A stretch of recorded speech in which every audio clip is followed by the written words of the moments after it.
अस्सलामुअलैकुम वरहमतुल्लाहि वबरकातुहू। ये पोस्टर जो आप अपने सामने स्क्रीन पर देख रहे हैं, इसमें लिखा हुआ है कि सीमांचल से ओवैसी को भगाओ और बिहार को बचाओ। ये पोस्टर किसने वायरल किया है और उसका मकसद क्या है, ये तो आगे हम आपसे बात करेंगे, लेकिन उससे पहले असीम वक़ार साहब की ये वीडियो आपको ज़रूर देखना चाहिए, जो कि बिहार इलेक्शन के हवाले से बहुत ही ज़्यादा इम्पोर्टेंट है और ज़रूरी है। बिहार में 13% वाले यादव जी 4% वालों से कह रहे हैं कि तुम हमको वोट दो, हमें मुख्यमंत्री बनाओ, हम तुम्हें डिप्टी सीएम बना देंगे। 2% वालों से भी कह रहे हैं कि हमको वोट दो, हम तुम्हें डिप्टी सीएम बना देंगे।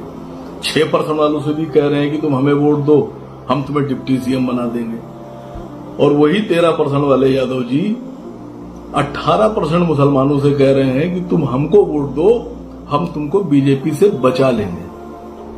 यादव जी, अब आप हमें ना बचाइए, दरअसल अब हम आपको बचाएंगे।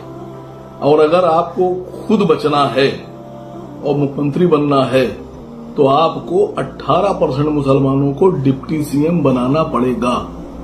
हम मुसलमानों को अकल आ गई है, हम समझ गए हैं कि भारतीय जनता पार्टी से लड़ाई लड़ने के लिए हमें ताकतवर बनना पड़ेगा, हमें ओहदे पर फायज होना पड़ेगा। और मुसलमानों ने यह बात तय कर ली है कि इस बार डिप्टी सीएम से नीचे कोई समझौता नहीं होगा। और डिप्टी सीएम बनने के लिए मुसलमानों ने ऑल इंडिया मजलिस इत्तेहादुल मुस्लिमीन की तरफ रुख कर लिया है। उनको पता है कि जितनी सीटें AIMIM जीतेगी उतनी बड़ी ताकत बनेगी।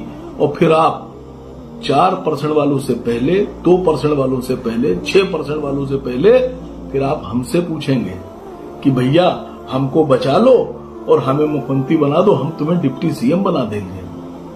आप MIM के आगे झुकेंगे क्योंकि आपको खुद बचना है। और राहुल जी को भी अगर बचना है तो हम बचाएंगे, आप नहीं बचाएंगे।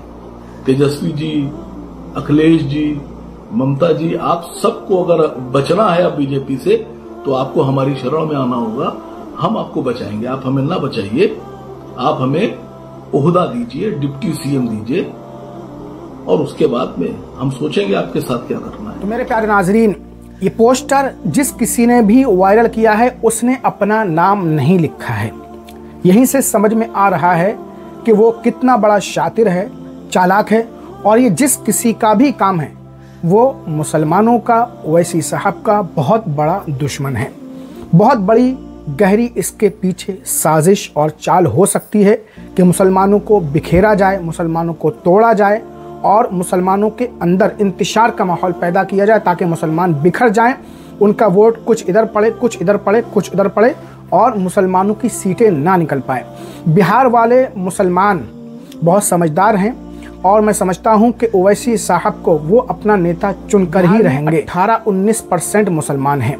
2% वालों से भी कहा जा रहा है कि हम तुमको डिप्टी सीएम बना देंगे, उप मुख्यमंत्री, ठीक है। 4% वालों से भी कहा जा रहा है हम तुमको ये बना देंगे।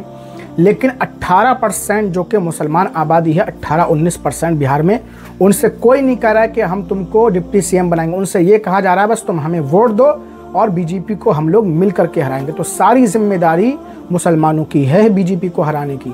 ये सब अपना अपना मकसद पूरा करते हैं, मुसलमानों के वोटों का अपने फायदे के लिए इस्तेमाल। पहले आपने देखा था ना, तेजस्वी यादव से किसी ने पूछा था इंटरव्यू में कि बरेली में जो मुसलमानों के साथ हो रहा है, ठीक है, 26 सितंबर को जो कुछ हुआ था, इस हवाले से आप क्या कहना चाहेंगे?